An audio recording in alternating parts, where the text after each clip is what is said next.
You got into the safety business because you wanted to protect people, but somewhere along the way the job started controlling your time, your schedule, your priorities, even your income potential. What if the expertise you've built over the years in the field can give you something more? More freedom, more control, more ownership of your future. I'm Sheldon Primus, the author of 7 Steps to Starting a Profitable Safety Consulting Business and the host of the Safety Consultant Podcast, with more than 350 episodes helping safety professionals become consultants and grow their career. Consulting changed my life. In fact, I'm a full-time RVer, and one consulting contract paid for my home I live in today. Now, I help safety professionals build their own consulting practice through bi-weekly coaching calls, accountability, and personal guidance. But this program isn't for everyone. Start with the Consultant Readiness Audit at sheldon.coach. What if everything we thought we knew about safety was just interference? From the host of the Rated R Safety Show and the founder of Safety FM comes the complete signal transmission trilogy, now available in one powerful edition. Safety, in my opinion, the book that started the conversation. Safety Mutation, where the boundaries of culture, systems, and belief begin to break. And now, Safety Transmission, the final piece of the signal. For the first time, all 3 books are together in one volume. The Signal Transmission Trilogy, Complete Edition. This isn't just about compliance. It's about consciousness.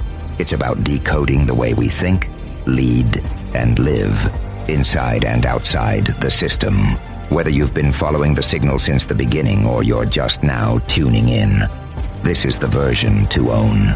Search Signal Trilogy on Amazon or visit safetyfm.com to get your copy now.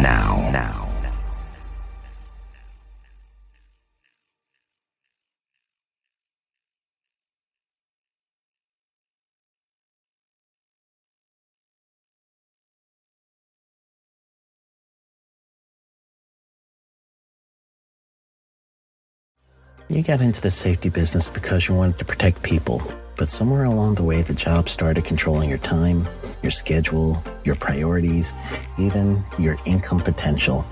What if the expertise you've built over the years in the field can give you something more? More freedom, more control, more ownership of your future. I'm Sheldon Primus, the author of 7 Steps to Starting a Profitable Safety Consulting Business and the host of the Safety Consultant Podcast, with more than 350 episodes helping safety professionals become consultants and grow their career. Consulting changed my life. In fact, I'm a full-time RVer, and one consulting contract paid for my home I live in today. Now, I help safety professionals build their own consulting practice through bi-weekly coaching calls, accountability, and personal guidance. But this program isn't for everyone. Start with the Consultant Readiness Audit at sheldon.coach. What if everything we thought we knew about safety was just interference? From the host of the Rated R Safety Show and the founder of Safety FM comes the complete signal transmission trilogy, now available in one powerful edition. Safety, in my opinion, the book that started the conversation. Safety Mutation, where the boundaries of culture, systems, and belief begin to break. And now, Safety Transmission, the final piece of the signal. For the first time, all 3 books are together in one volume. The Signal Transmission Trilogy, Complete Edition.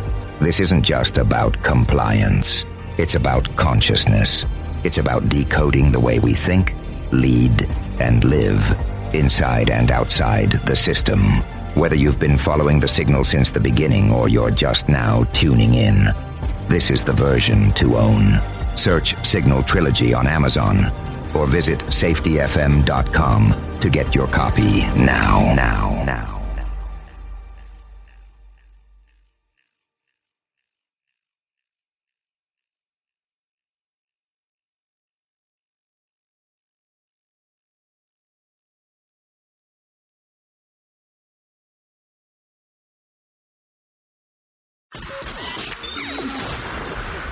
This show is brought to you by Safety FM.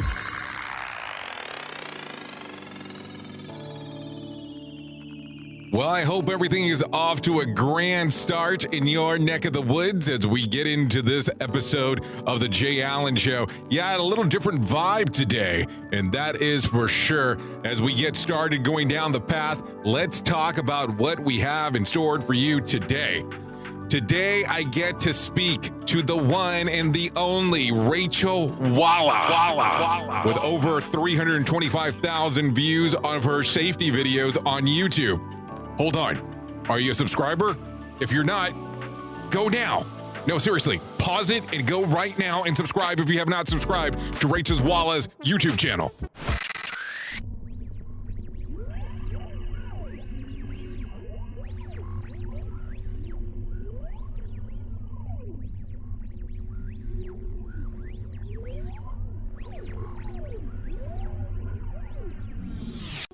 Okay. Now that you've done that, let's continue going on down the path here for a moment. Rachael Walla has over 325,000 views of her safety videos on her YouTube channels. She also has a CSP and a CIH. Over 10 years of experience inside of the industry. She's also the owner of Ally Safety, serves clients both in the U.S. and abroad.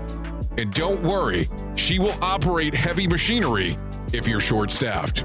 Rachael Walla does a little bit of everything. So let me not get you hung up too long with this, and let's get started with the conversation with Rachael Walla right now on The Jay Allen Show.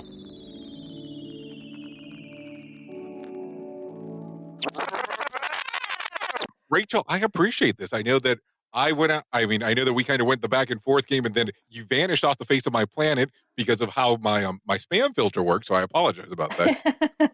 Able to do this fun. You know, I get spammed a lot, and I used to travel internationally all the time, and I think that's part of it. Is I get flagged as like coming from other countries and stuff like that, and so I get spammed more than the average person. Okay, because I know that we were so close at one point, and I think there was a phone issue. I think you ended up going onto your phone and posted this, and then it was just kind of back and forth, and I was like, I think I lost her. But I have to tell you, what ended up happening was I originally found your videos online, and I was so impressed. I think the first one that I had seen was the one that you did with The Office, and I was like, this is such a genius approach to doing this. But I was like, I haven't seen anybody do this before.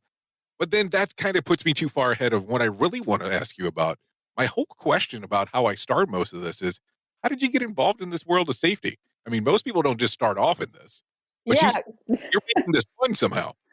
Well, it's funny. I mean, like, you know, there's that saying, like, safety doesn't happen by accident. Right. But everybody that I know in safety has ended up there by accident. so safety does kind of happen by accident when it's your career, I guess. But for me, I grew up in Montana. My family has a logging and excavating business, and you know, we always worked with my dad growing up and stuff. So I was very comfortable around heavy machinery and stuff like that from a young age. And when I went to go to college, I'm first generation college, and I didn't really know what to go for. And the nearest school to where I grew up is similar to the Colorado School of Mines. It's called Montana Tech, and it's all engineering. So at the time I thought, okay, I'm going to go with what makes money because that seemed like a really solid choice. So I ended up in petroleum engineering. And my first summer, I got an internship in Texas. And I was working in Texas and mostly just like changing oil on pump jacks and stuff like that. And it was such a culture shock. Like there was so much money going around and there was just so much of a boom in the oil at that point. And it was just like something that it was really hard for me to comprehend because I came from like this small mining town where the mine had shut down 20 years before. And there was just like no industry and everybody really struggled. Well, let me ask you a couple questions real quick before you continue. So where in Texas do you end up during this time frame, and roughly what year are we talking about? Okay, so this would have been, oh man, this is so long ago. This would have been like 2007. So long time ago, before the economy crashed. And I was in Bryan College Station. Oh, I know exactly where that is. Go Aggies, gig 'em or gag 'em, depending on how you want to look at it. Yeah. And like, if you've been like, you know, you spent some time in Texas versus small town Montana, like same country, but very different cultures. So it's super fascinating. Anyway, I came back after that summer and was like, I don't know if petroleum engineering is right for me. And so I changed majors a couple times in different engineering realms and trying to figure out what to do. And then the economy crashed. And I got this job one summer. It was like my second summer in college, and I was planting trees. And planting trees is a very manual job. You have this tool, it's called a hoe dad. And it's basically like a hoe, and you have to plant trees. And we had to meet a quota of 600 trees a day. So really manual job out on this land that used to be a wetlands. There was like super hard ground. There's all. Did you find this thing? I mean, what were you doing? Were you trying to look for worst possible scenarios available? I was like, what is the most miserable job I could possibly find? No, I mean, like, I was used to logging with my dad at that point. And so I had done some pretty rough work. And this was paying $12 an hour, which was really good at the time. Sure. And so I went for it and did that for the summer. And at one point, they needed somebody who could help unload trucks. And you signed up for this too. I mean, I see where this is going. I was like a broke college student. I was like, I can do it. So they needed somebody who could run a forklift, and it wasn't a normal forklift. It was a trailer with it was a tractor with forks on it, and I can run a tractor. So I was like, okay, I can do this. And so I started coming in on Saturdays to unload the loads of plants that would come in. And pretty soon they were like, hey, we need a safety person. And I'd taken a few safety courses in college. And I was like, okay, I can do that. So I started doing safety and I really liked it. I switched my major and I've been in safety ever since. Okay, so roughly what year are we talking then? So you said 2007 with the other. What are we talking about roughly now? Yeah, so I graduated in 2011. So it would have been 2011 by the time it was all said and done. So when you decide to change fully into safety, what is the career path or what is the degree that you're going after at the time? Because as we know, things have changed significantly over the years, but what is the degree trajectory, or at least what is the name associated to the degree at the time? Yeah, that's a good question because it varies a lot. So at Montana Tech, it was actually an occupational safety and health degree. And I took a lot of industrial hygiene classes with that as well. But we did it a little bit differently because it's such an engineering school. They have like two sides. They do engineering and nursing. So I would do like when you do a degree from tech, you do like physics and calculus and stuff with the engineers. And then you do anatomy and physiology and those types of courses with the nurses. And so you end up with a pretty intense OSH degree overall. It was actually a really good experience. So you look back and you love how it actually came about. So how far along are you when you say, I'm going to flip to go full-time safety? You've already committed to how many other courses at this time? How many years are you already in college? I was 2 years in. Okay. Wow. Yeah. So I'm hoping that mostly only the basics were done at that time then. Yeah, they were mostly the basics. I know a lot more about geology than the average safety person, I would say, but that's also kind of a hobby, so that's fine. Got it. So as you're doing this and you're going through the different things inside of safety, let's just kind of be realistic because of the time frame. And of course, you being a female, how difficult is it for you at this time? I mean, you're going into an industry that's mostly male dominated. So how is that actually coming about, especially coming freshly out of college and then going into a male dominated industry? You know, it's kind of interesting. I think there are some difficulties with it, but in a way I was kind of lucky because I grew up in a family where it's a family-owned business and it's logging. And so loggers are, they're a little rough around the edges. And that's who I was used to interacting with, like salt of the earth, good people, but just like a totally male-dominated industry. And I had worked with my dad all through high school. So I was very used to that. And then college was, there would be like 6 guys to every 1 girl in class. So that was just a continuation. And then going into industry, when I graduated, I moved out to Portland and started working in factories out here. And that was actually a big change because they were so much more sophisticated in their approach and, having a lot more established businesses. They were much more female friendly than I actually expected them to be. So in some ways it was a positive overall. So how do you like that change all of a sudden? Then you're going from Idaho, Montana area to all of a sudden, I mean, in Oregon, depending on where you're at, especially in the Portland area, there's some like artsy sides of that town. So how do you like this change of venues all of a sudden? Well, it's like I think my life really kind of attests to how different the culture throughout the United States is. Like Portland being extremely progressive and liberal and stuff like that. Even when you're working in the industrial atmosphere, you still get a lot of that. And so it was really different, but it was so nice in a way too, because I think that being in a more forward thinking area as a woman in a more male dominated industry, it's more inclusive overall than some of the other places. Like if I go to other parts of the country and am visiting different work sites, you see some of those tensions more there than I've experienced out here in Portland. So in a way, it's been great. But it's also just really nice to see different parts of the country and interact with so many different types of people. Like that was really eye-opening for me. So you're going down the process, you're becoming a safety professional, you're getting to see all these different things. At what point do you say, I got an idea, I want to change part of how the industry observes at things, and you go, I'm going to go on YouTube and do some safety videos? How does this come about? Well, so it started a long time ago. Like I've always been really interested in video and stuff, and being more of an artistic person, I really enjoy it. And I like comedy, but I don't really get to do much of that, in my current role. You're in And safety. It's all comedy. Let's be it's realistic. all, it's like, If you don't laugh, you're going to be in all kinds of trouble. yeah, you're going to be in a lot of pain. Yeah. So I decided like in 2017, kind of taking my unique perspective and what I thought I could offer the industry.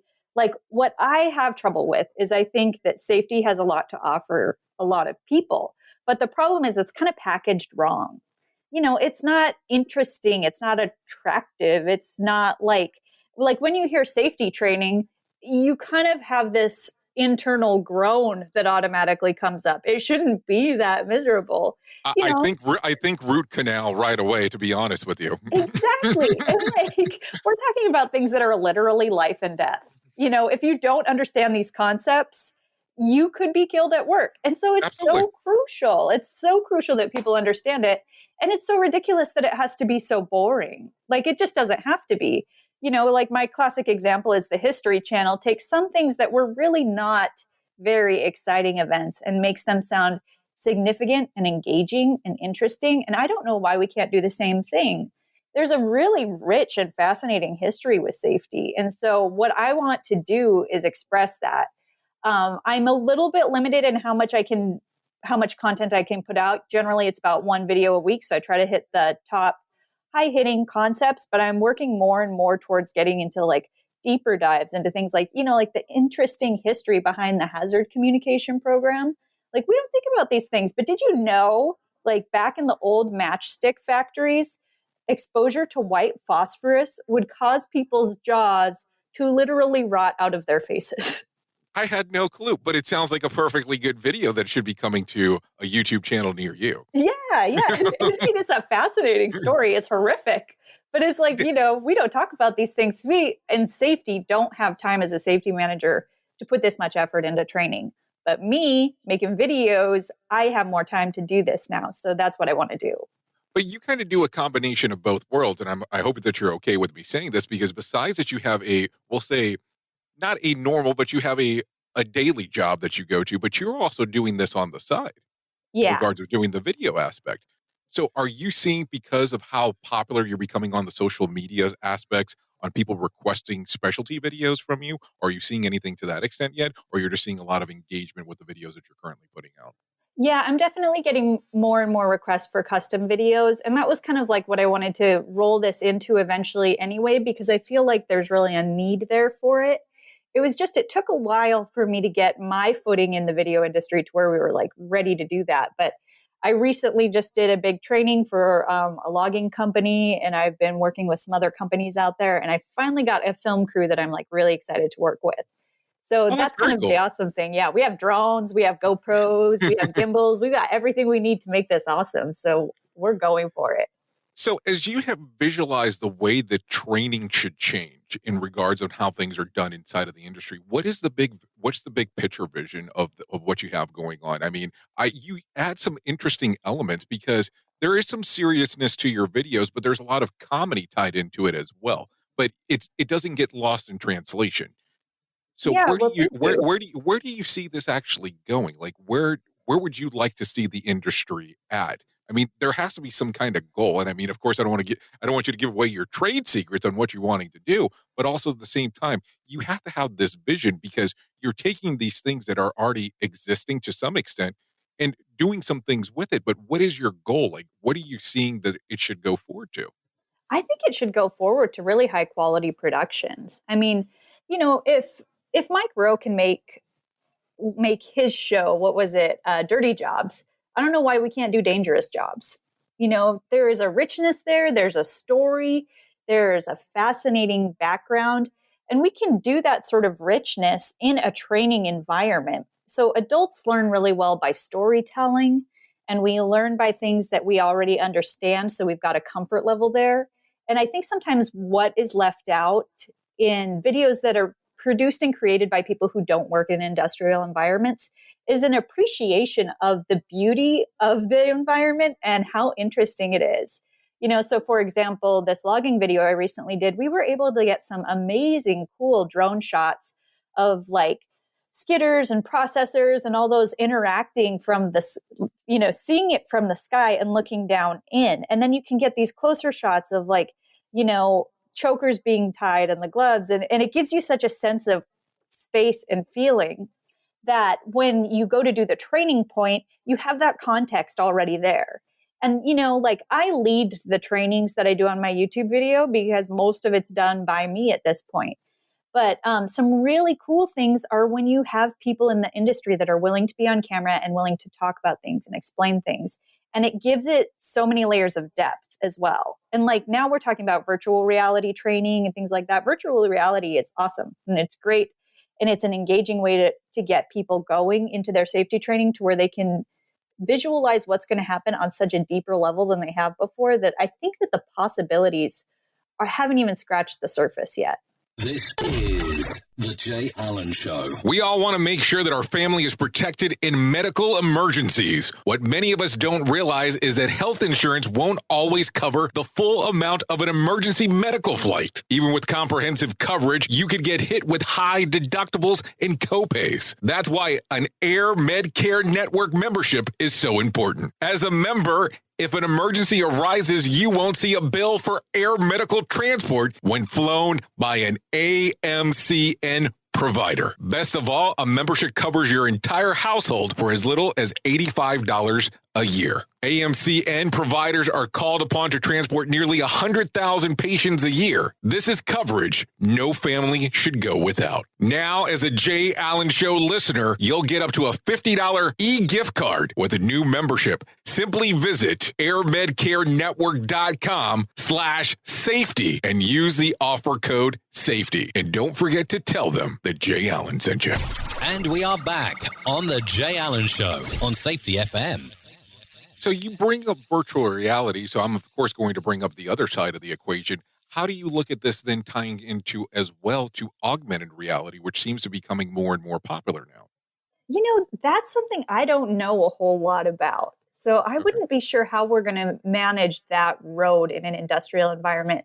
And I'm interested to hear what you think, too, because I feel like we're a little bit slow overall to adopt a lot of technology. So it'd be interesting to see where we go from here. Well, I always look at it that you have to have some of the bigger players kind of jump in for things to advance. So let's kind of look at some timelines going back a few years. Everybody was aware that there was a product that came out that was called Google Glass, where a good chunk of people were aware of it. Mm-hmm. But what happened was that you would wear these glasses. Of course, they didn't really look like much of glasses, but a lot of people knew that they had a camera. And it actually projected internet and augmented reality on the things that were surrounding you. What people did not like was the capability of it having a camera already associated to it, and nobody knew when it was actually recording. Mm-hmm. Well, now we're going to probably go a few years into the future, and there has been some large discussion that Apple is on the verge of releasing their version of glasses. Now, their glasses allegedly will not have what we'll call, quote unquote, a camera tied into it, but they are able to display certain things on the screen. Now, there is this weird thing on your camera or on your phone currently that will be able to pick up the signals that are around in the general area that are called LiDAR. So it's able to pick up and kind of discern what the room looks like. So I'm assuming that there will be some level of tie-in to that.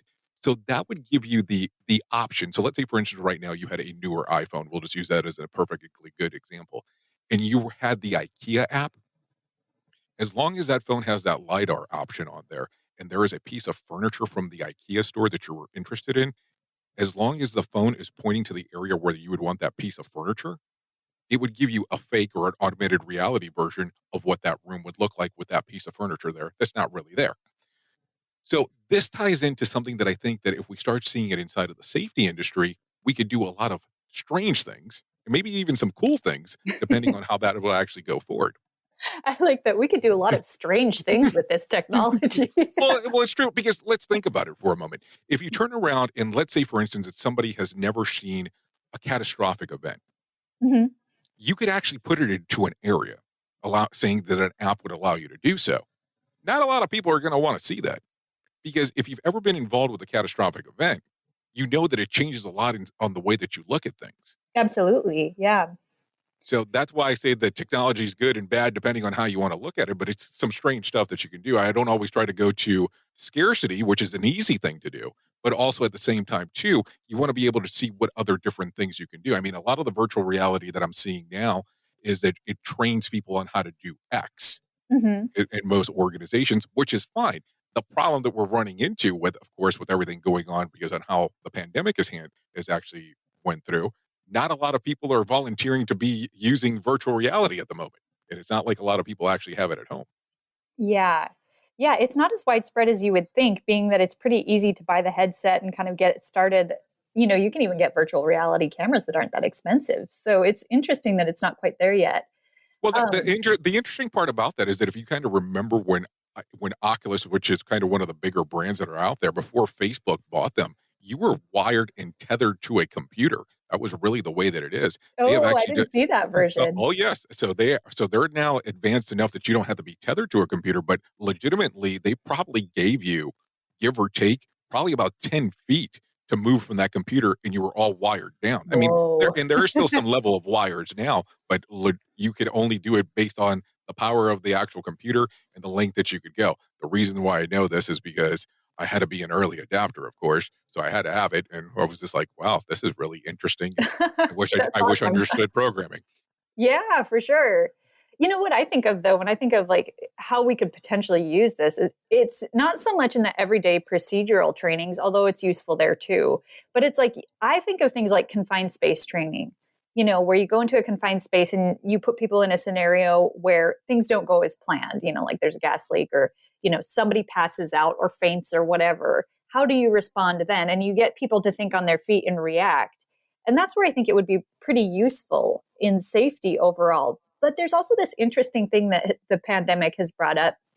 Some companies are using contact tracers to get a better sense of if employees are within 6 feet of another employee for that 15 minutes or more mark. So they know when they have close contacts. And of course, that also brings up personal privacy concerns and how much data do we give our employers and things like that. And so, I think we're getting into really gray areas that are going to take a long time to probably legislate. And how we've seen it play out, with Tesla doing a lot of their driverless vehicle testing is they kind of move forward and then the government tries to catch up, but it takes a long time. So we're going to be in a gray experimental area, it seems like, for probably a long time now. Well, I mean, it's interesting that you bring that up because I've been recently having some conversations related to deregulation and overregulation, relating to how certain segments of the government have caused deregulation, but we overregulate these new things inside of industry because of some of the things that we want to add on. I mean, you're giving the perfect example of contact tracing. If it's not regulated, it could be used for what people would be considered evil or bad or however you want to term it. But it's one of those things that you can take a different look on what you're actually tracking also at the same time too. I mean, you can even have that whole conversation talking about technology, about do you do a flex and stretch inside of your organization, or do you give people devices they must wear to verify how they're actually picking up and moving around inside of places? I mean, it's a whole interesting discussion on how technology works inside of the workplace. Yeah, I've actually had this conversation with union reps before, because when you have lone workers, you can have them wear personal alarms. So if there's some sort of an impact or something indicating that maybe they've fallen or they haven't moved for a significant period of time, it'll alarm somebody to go check on them. But then you kind of get back into that, okay, where does the line, where do we cross a line here? And we just Well, don't know yet. Well, I think it has to be very interesting for you because number one, you're interacting there with union workers, but you're also a director at where you're at. So how do people look at you when those questions come about? Yeah, I mean, like for me personally, like I always try to keep people's rights in mind as much as possible. But when it's hard, because like in safety, we're so geared to be worried about people's well-being, and sometimes you can lose sight of that. People would rather have a little bit of risk than be tracked. Oh, And right. so I get that too. Well, I mean, it's an interesting combination of both, that's for sure, because it's the deregulatory portions because I want a little bit more freedom. Just the kind of the way that it works depending from organization into organization. So Yeah. as we go down this path, I have a very strange question for you, if you don't mind. Okay. How does your company feel about the videos that you actually put out? Are they Well, pro, against? Have they found them, or they don't even know that you do it? I mean, I always find it. Do you have the duality of safety this going on? is a good question. Nobody's asked me this before. So I own my own business. So Okay. I'm self-employed. But occasionally I take contracts for larger employers. So let's say they need a safety manager for 3 months while they hire somebody else. Like I prefer to be a contractor and a consultant. So that's what I do. And sometimes like I'll be like, hey, just so you know, I have this YouTube channel. This is what I do. And I think usually when people hear that you have a safety YouTube channel, they're probably like, yeah. That's kind of weird. That's what you do in your free time. So they don't really check it out. But I've had other situations where like I don't disclose it because I don't really need to. And so maybe some contractor that I've worked with for a couple weeks will come up and be like, hey, I saw one of your videos on YouTube. And usually the response is really positive. But I always try to be careful because my own personality, like I have a sense of humor. I like using videos. I like using The Office. I like using all these different things. But safety can be so dry. And once you vary from that, you get some negative backlash too. Of So, course, because it's yeah. not the norm. I mean, and if we're being realistic and honest on this, most of the people that are in safety, and I love them all, don't get me wrong, are kind of those older board members of this is the way it was always done. And of course, the moment you try to change something to be the non-style Walter Cronkite and kind of do an update to it, people kind of have some pushback from time to time. Oh yeah. And like I've had to like gain a thicker skin through all of this as well. Like if I go on a job site, I'm generally treated with respect. And sometimes it takes people a while to get to know me. I'm a very girly girl and I present myself as that. Like I always have makeup on when I go to work. I always have my hair done. I'm always dressed up even if I'm on a construction site. That's just who and how I am. So I know that when people see me, there are certain perceptions. They may doubt my level of knowledge because I don't look like they maybe think that a safety person in construction should always look. So I'm used to that. The interesting thing on YouTube is it's so image driven that I kind of had to get used to it again. Like I wore a leather jacket in one video and it was just like, I'm not making a statement that I'm some sort of a tough guy. It was just like a jacket that I thought would look good on screen. So I put the jacket on and then in the comments, somebody said something like, you lost all credibility with me because of the leather jacket. And it was like Oh one of those my. times where I just have to take a step back and be like, well, I guess I should have gone to fashion school then, huh? like Well, so much for this 10 years of experience in safety. but that's the weird thing about what you're doing, and I mean that in the best of ways, because you can turn off people that quick by just something as simple as a jacket, and they disregard your knowledge base because because here's the thing: when you're standing in front of that camera, as you already are aware, you're putting yourself out there, Mm-hmm. and that's good, bad, or indifferent, and people will criticize anything. And people will recognize good things at any point too. I mean, there's kind of the pros and the cons. Because here's the way that I always look at it. If you read the good comments, you have to read the bad comments. So it has to be a happy medium of both. I just say don't read any comments. It's easier that way. Yeah, but that's also like I try to get some feedback as well, and it's interesting to engage with people. But I'm getting to the point where I just kind of take the negatives more as a joke and try to joke back with them rather than getting offended. Because at first it was like, you worked so hard on this video and you're putting it out there for free, and like I could be doing other things with my time and stuff, and you get these negative comments, and some of them really sting. Like, one girl told me I'd obviously never worked a day in my life. Oh, wow. Just stuff like that. And, like I don't take it seriously anymore, but you have to build up this sort of strength about it. And then also the interesting thing is I don't think it's taken as seriously for men, but women communicate so much more through their clothing than I think men are expected to. And even little things like if I wear a certain brand, it can indicate like a political stance or that I'm anti this industry or pro this industry. And so it gets to the point where you can't really control all of it because you're just a person, Oh, you must have some examples then. If you went that detailed, something had to happen. Do we know exactly what you wore that people were like, you're making a political statement? I wore a Patagonia coat. And people lost it over that? They didn't lose it, but Patagonia is into conservation. And there are certain industries who feel like Patagonia is against them because Patagonia is like environmentally conscious and all of that. And so certain industries feel like Patagonia lobbies against them. And to a certain extent, like, they have a point there as well. But it's just a little difficult because it's like, even the oil companies are into conservation and stuff now, Right. like Well, I mean, everybody's kind of coming to this sort of consensus. I mean, but if you look at it, people should then hold you accountable for living in Portland because they're advanced. They do.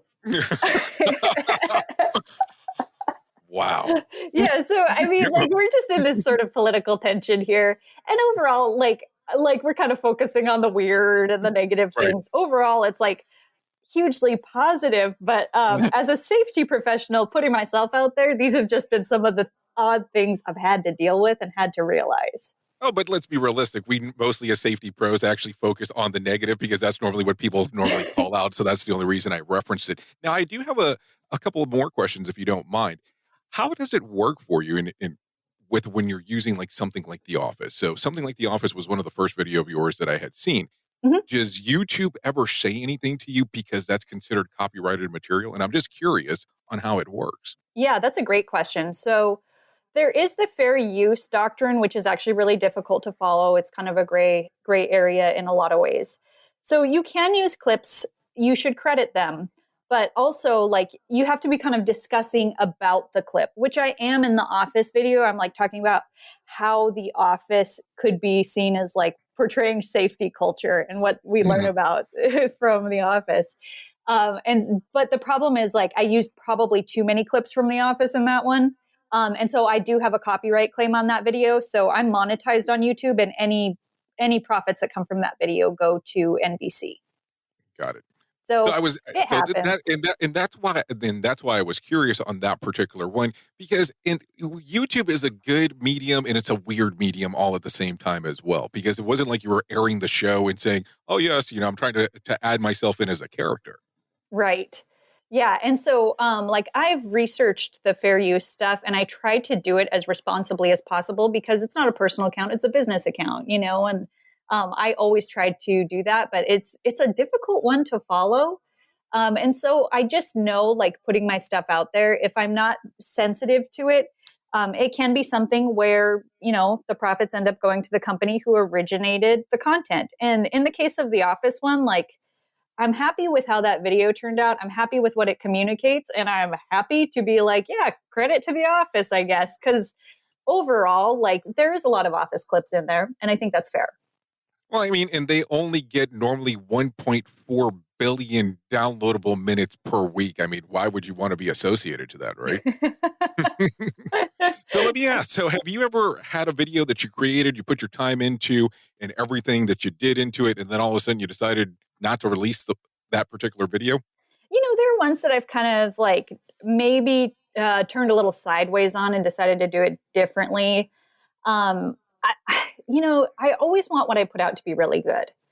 And sometimes the problem with trying to release a video every week and, running my own business and stuff is like, it's a lot of work, like scripting, editing, filming, all of that. And then figuring out the keyword optimization to use on YouTube is easy. Oh, you're giving away the secrets now. Yeah. Well, in all fairness, it's like, easily 12 hours a week. So you invest. So you do everything then? I do everything. So earlier you said a film crew that you like. So this is not part of the equation at the time then. It hasn't been a part of the equation on any of the YouTube videos so far. Because YouTube videos, they're not for a private client. There's no paid work that's really coming out of it. So it's just been me. I think I'm going to start incorporating them into more and more of it. And I'm looking for a good editor. But, I have a distinct style and I want to maintain that. So yeah, if it's like 12 hours worth of time every week, it's pretty tough. It's pretty tough to get everything going on it. And wow. So if you're like really booked up during that week for your normal work, I would imagine this is an overnight thing then for you. Yeah, for sure. I work all the time.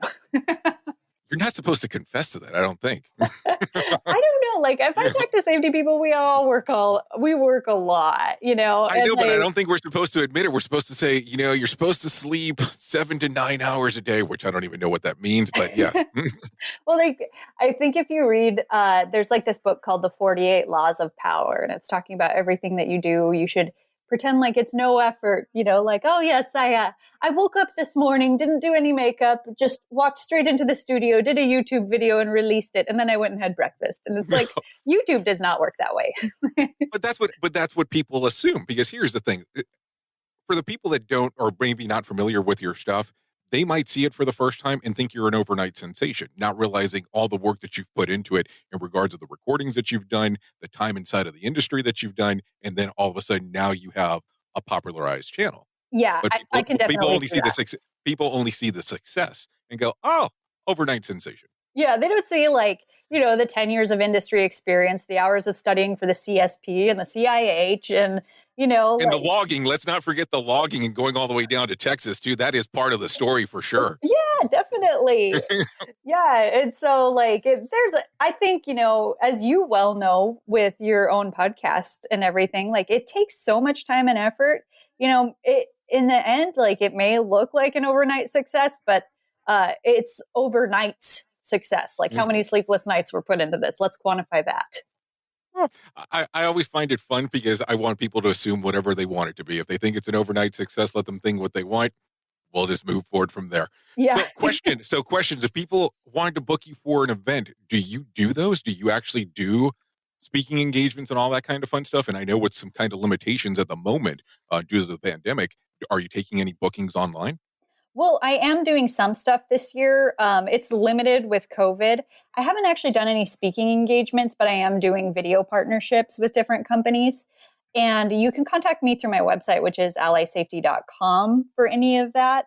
It's kind of like, we're all trying to be careful and be sensitive and not spread the virus as much as possible. And really, my channel started a little over a year ago. So this is all built up in about the last year. Wow, that's really good. So people want to know exactly about your YouTube channel. Could you give them the address for that as well? Yeah, so it's Ally Safety, ALLY. A lot of people think it's Alley Safety. I think I look kind of like an alley, so that's why. It's YouTube/C/Ally Safety. And if you search Ally Safety, I'll come up. It's pretty easy to find. Well, Rachel, I really do appreciate you coming on to the show today. Yeah, thank you for having me. It's nice we could finally get together. I am so happy that it finally did. Want more of The Jay Allen Show? Go to safetyfm.com.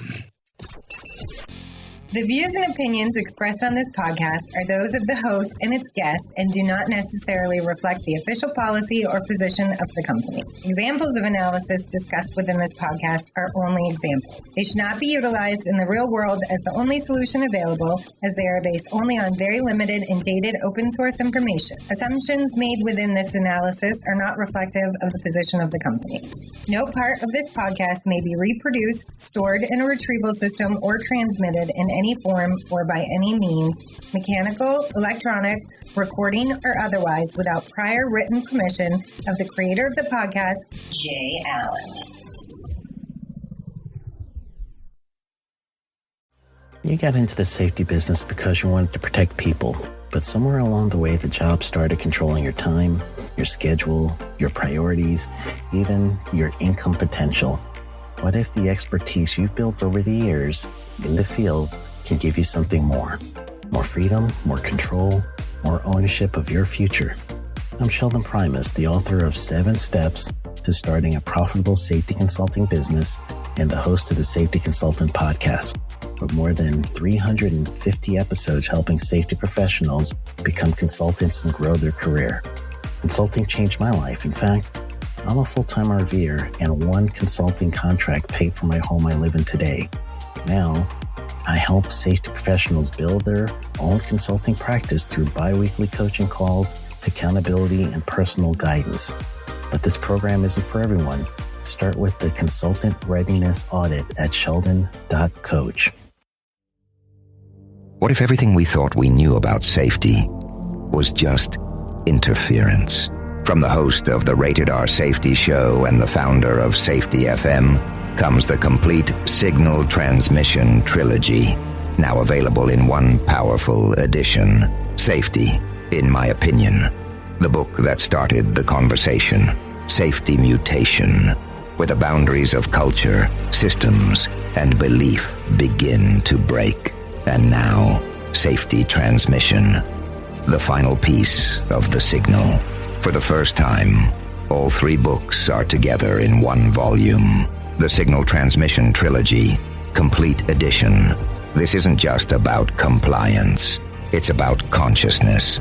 It's about decoding the way we think, lead, and live, inside and outside the system. Whether you've been following the signal since the beginning or you're just now tuning in, this is the version to own. Search Signal Trilogy on Amazon or visit safetyfm.com to get your copy now.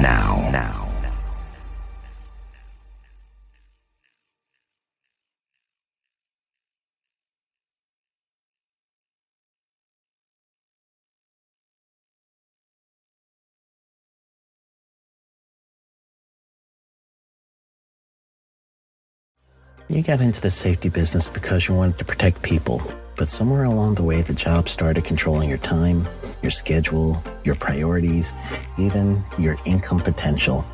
What if the expertise you've built over the years in the field can give you something more?